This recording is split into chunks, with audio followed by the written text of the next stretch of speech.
Exam lesson YouTube channel को subscribe करें और बेल आइकन को प्रेस करें ताकि आने वाली हर वीडियो का नोटिफिकेशन आपको मिलता रहे। नमस्कार बच्चों, आज हम कक्षा 12 विषय संस्कृति के नवम पाठ कार्यम व साधयेयम देहम व पातयेयम का अभ्यास करेंगे। आइए देखते हैं। पहला प्रश्न, संस्कृते न उत्तरम दीयताम, संस्कृत में उत्तर दीजिए। सायं समय भगवान भास्कर कुत्र जिगमिषु भवति। शाम के समय भगवान भास्कर, भास्कर का अर्थ होता है सूर्य। तो शाम के समय भगवान भास्कर अर्थात सूर्य कुत्र जिगमिषु भवति, कहाँ जाने के इच्छुक होते हैं। तो कुत्र की जगह हो जाएगा अस्तम। अस्तम जिगमिषु भवति, अस्त होने के इच्छुक होते हैं। यह भगवान सूर्य शाम के समय अस्त होने का इच्छुक होता है। आगे अस्ताचल गमन काले, अस्ताचल गमन काले का अर्थ वही अस्त होने के समय। भास्करस्य वर्णः कीदृशः भवति, भास्कर का वर्ण अर्थात सूर्य का वर्ण कैसा होता है, सूर्य का रंग कैसा होता है। तो यहाँ सूर्य का वर्ण हम लिख सकते हैं अरुणः भवति, लाल होता है या लालिमा युग से युक्त होता है। इसके साथ साथ हम ये भी लिख सकते हैं इसमें कि इस पाठ में आया था जैसे सिंदूर के घोल में उसने सूर्य ने स्नान किया हुआ हो, ऐसा वह प्रतीत हो रहा है। तो इसमें हम लिख सकते हैं अस्ताचल गमन काले भास्करः, भास्करस्य की जगह हो जाएगा भास्करः सिंदूर द्रव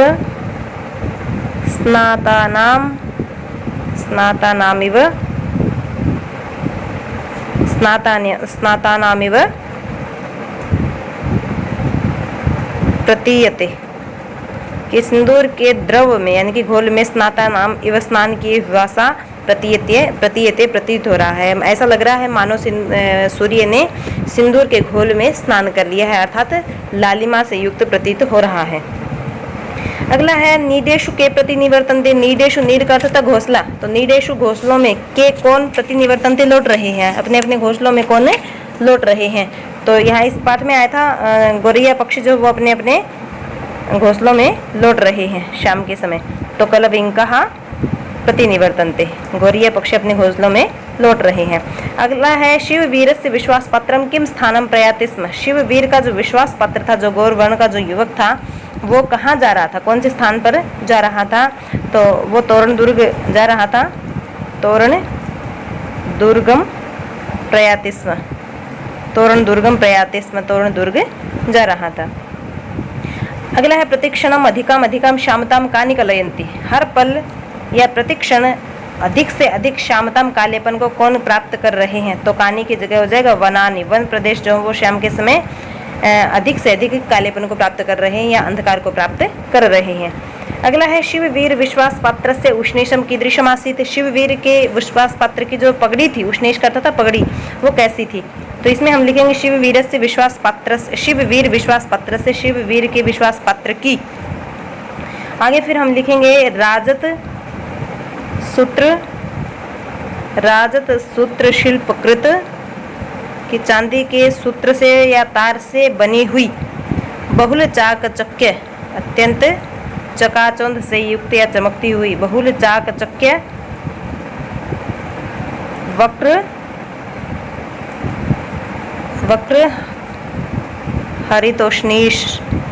हरितोष्णीशम, आगे हो जाएगा आसीत,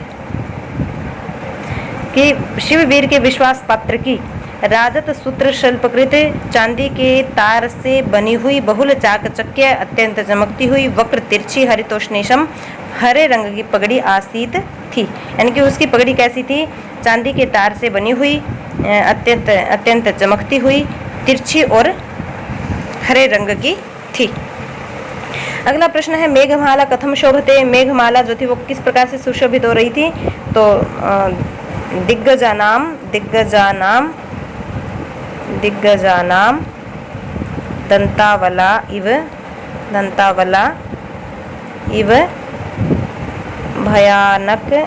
भयानक आकारा।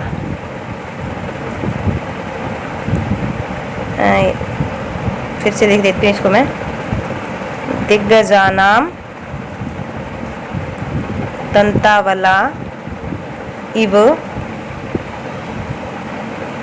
भयानकाकारा।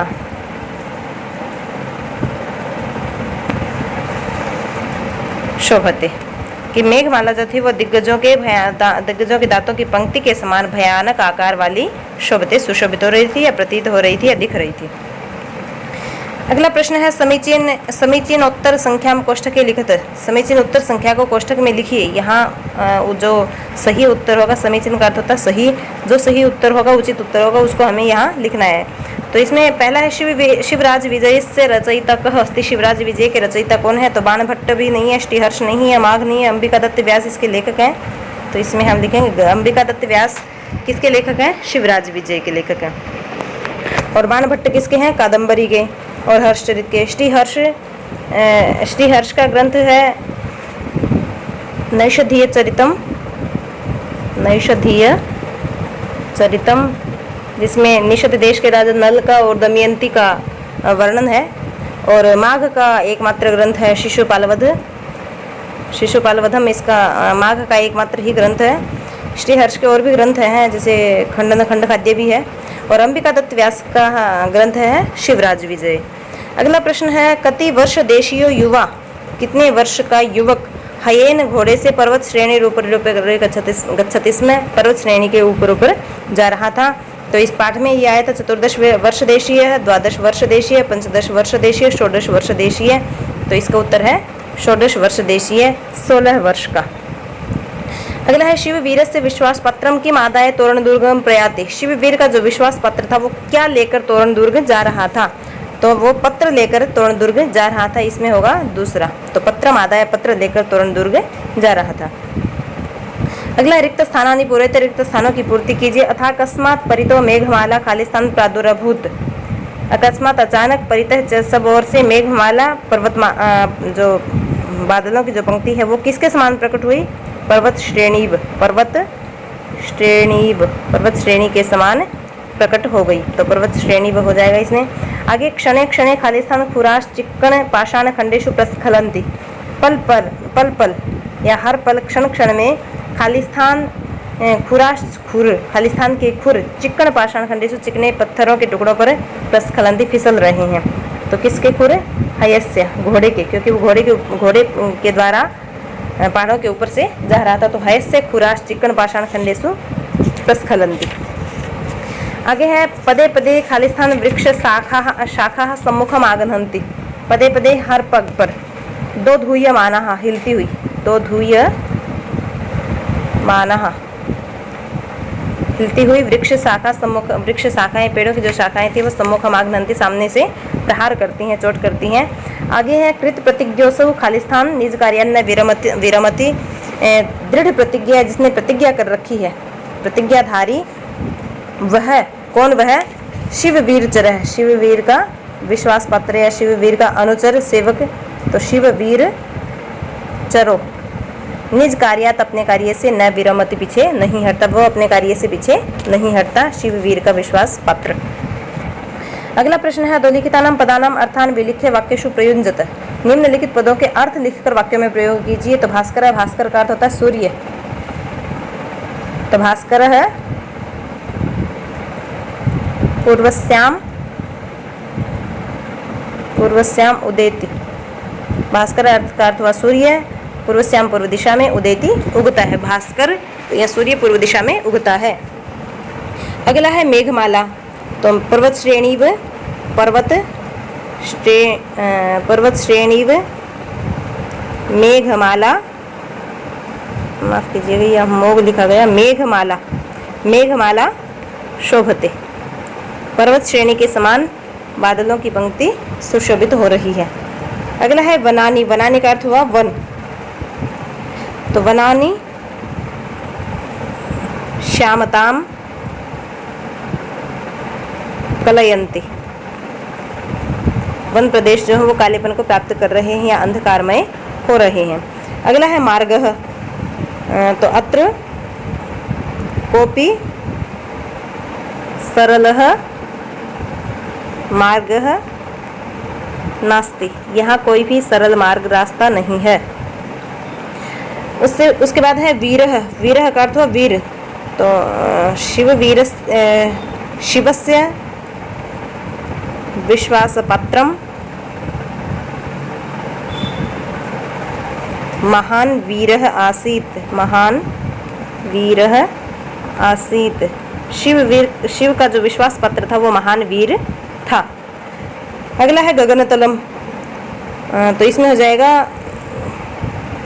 संपूर्ण गगनतलम, संपूर्ण गगनतलम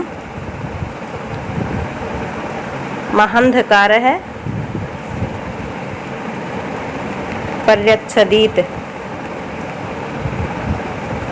संपूर्ण गगनतल को या संपूर्ण आकाश को महान अंधकार ने ढक लिया, या महान अंधकार ने संपूर्ण गगन को, आकाश को ढक लिया। अगला है झंझावात है। झंझावात का अर्थ होता है आंधी या तूफान।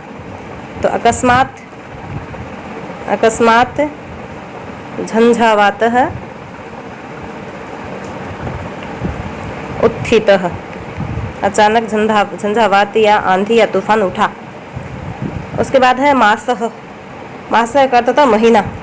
तो अयम आषाढ़ मासः अस्ति, आषाढ़ मासः अस्ति।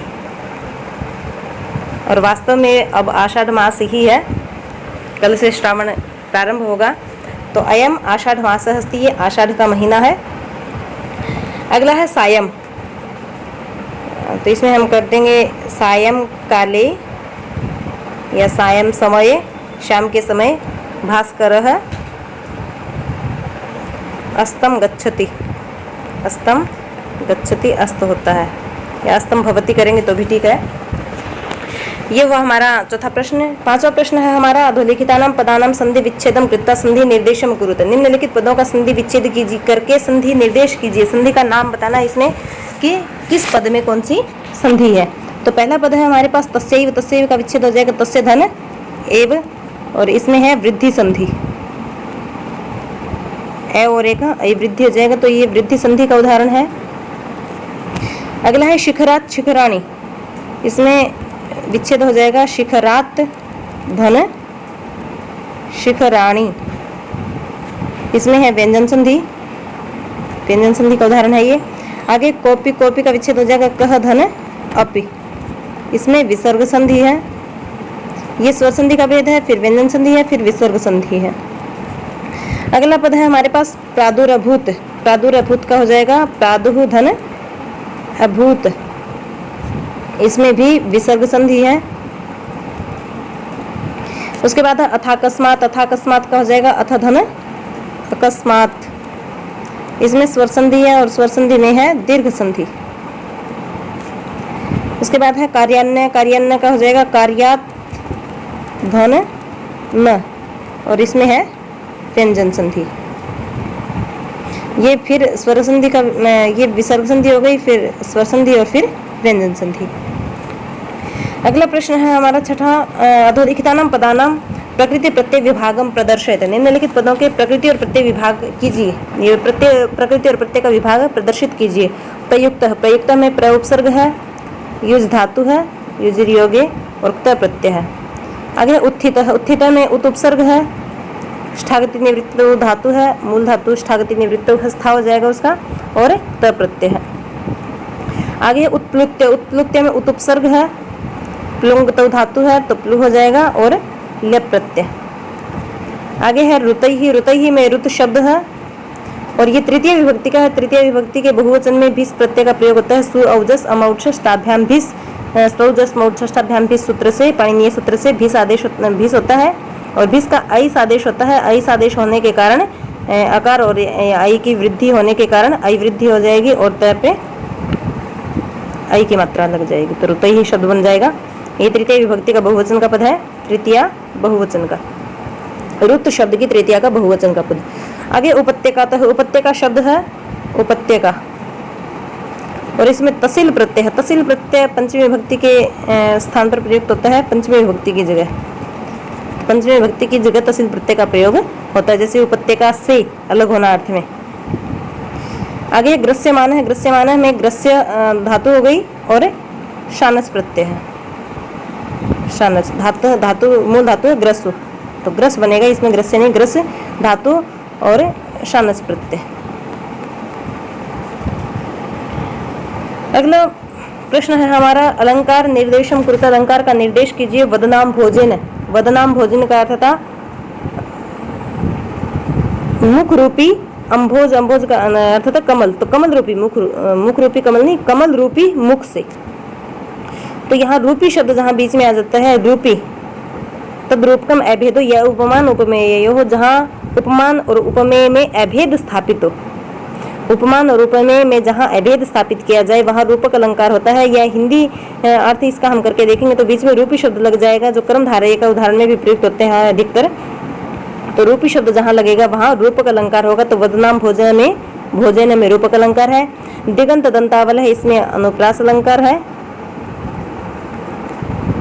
आगे सिंदूर द्रव स्नाता नाम एवं वरुण दिगवलंबे नाम, सिंदूर के घोल में स्नान किए हुआ सा। तो यहाँ तुलना नहीं की गई, यहाँ कल्पना की गई है कि मानो ऐसा लग रहा है सूर्य कि मानो जिसने सिंदूर के घोल में स्नान कर लिया है। तो इव शब्द का अर्थ जहाँ मानो हो, मानो मनो जानो जन हो, वाचक उत्प्रेक्षा मान।